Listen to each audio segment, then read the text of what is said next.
Wow, ang ganda naman ng coffee time ko with a perfect view. Ang ganda, sobra, oh. Enjoying my coffee while just simply lying down in my own bed. Yan ang aking view.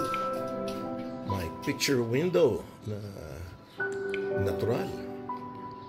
But tonight, it's going to be much better because of the sunset. Yes. Perfect way to have coffee.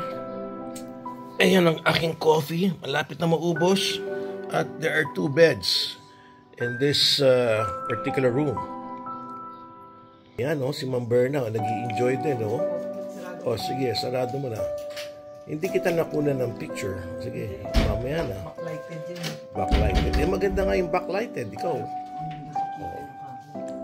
Yan ang design ng room.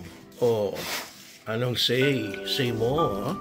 Oh, daming picture windows. Time for breakfast na kami.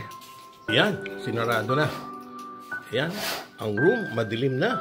Oh, at meron pa kaming sala, oh. Ayan, yung mga damit namin, nakasabit na. At may wifi, oh. Ayun, oh, wifi. So, hindi ka may inip. Okay. Labas na. Oh, ayan na naman si Doggy. Nag-aabang si Doggy sa atin, oh. Lagi nag-aabang si Doggy, oh. Hindi mo kasi binibigyan ng food si Doggy, eh. Yes. Maraming mga friendly stray dogs dito. At,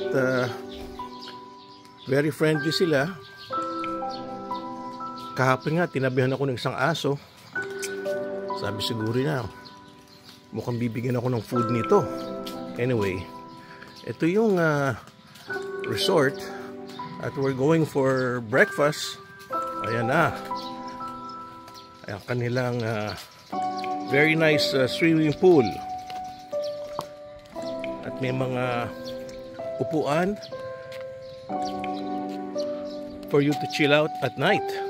Yes, that's the whole place. In the morning, we came in sunset time last night, and this is how it looks when you wake up. So another good view of this 12-bedroom resort here in San Vicente. And now it's time for breakfast. Siguro meron silang a la carte kasi 12 bedrooms lang eh. So I'm sure it's going to be a la carte. So this is how it looks. Ayan ang mga seats niya. Ayan na si Berna. Inaayos na yung aming breakfast table. Yes, this the area for breakfast, lunch, and dinner. Mga kapis yan, mga nakakapit yan, no, Berna? No? Very Filipino, oh. Ito yung bungya, oh.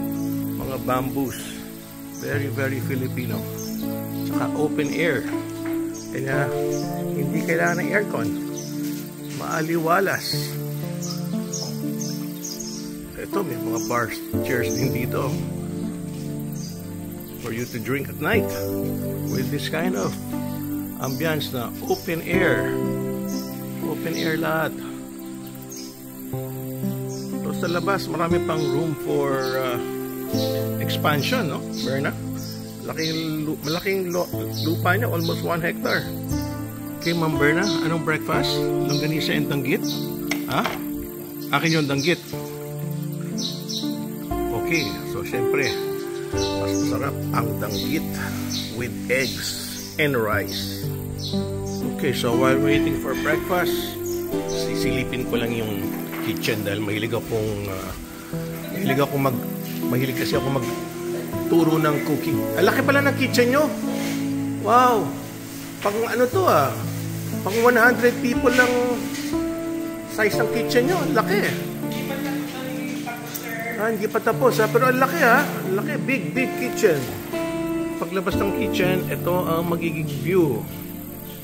Oh, ito si Evelyn, oh. Ang sipag, si Evelyn. Yan ang nandito mag-aasikaso sa inyo. Evelyn ang kanyang name. Okay, from the dining, nakikita mo yung kanilang bar, oh. Yes, yun ang bar nila. Kasi importante rito, the #1 activity is to chill out during sunset.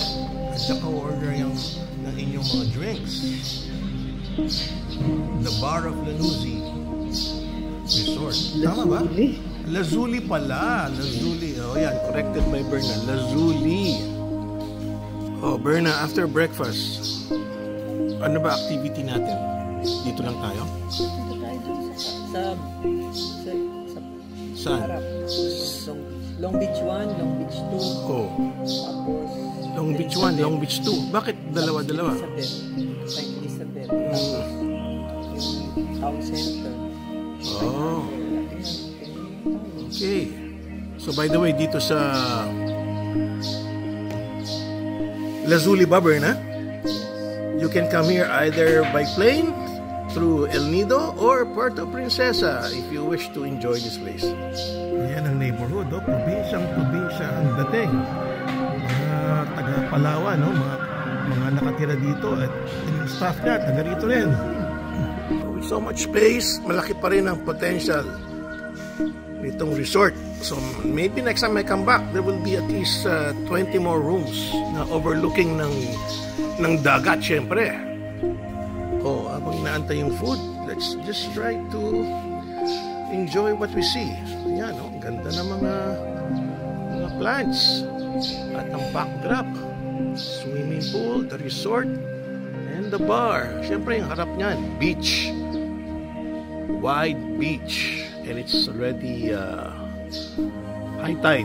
Best way to enjoy it is during the high tide. Ayun, andyan na yung food. Okay. Tama ako, may itlog, oh. Yes, itlog with rice. And danggit at tocino. Okay, let's enjoy the meal.